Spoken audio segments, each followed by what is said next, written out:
All right, this morning in your Money Matters, let's just talk for a bit about prices and inflation. I want to start behind me by showing you the average price of a dozen eggs in the northeastern U.S. the past few years. As you can see, inflation brought it way up, but it came back down eventually because that's what prices do, right? Not really. Now, granted, individual goods can see their prices rise and fall over time, but in general, prices always trend up. For proof, here behind me, this is the federal government's overall price gauge, the Consumer Price Index, going back 76 years to 1947. How many prolonged dips in prices do you see? Maybe one right there? Not many.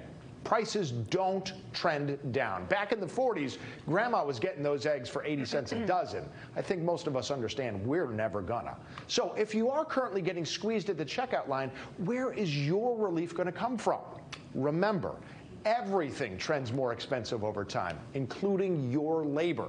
So you really need to judge rising prices alongside rising wages to see if things are truly getting more unaffordable. So this next graph is charting the rate at which both prices and wages grew over the last 10 years in the U.S. Wage growth here is in orange. So long as that orange line is higher than the blue line, which is inflation, that means the average worker is gaining ground. And look, for most of the 7 years before the pandemic, things were getting better. But then things really changed right about here.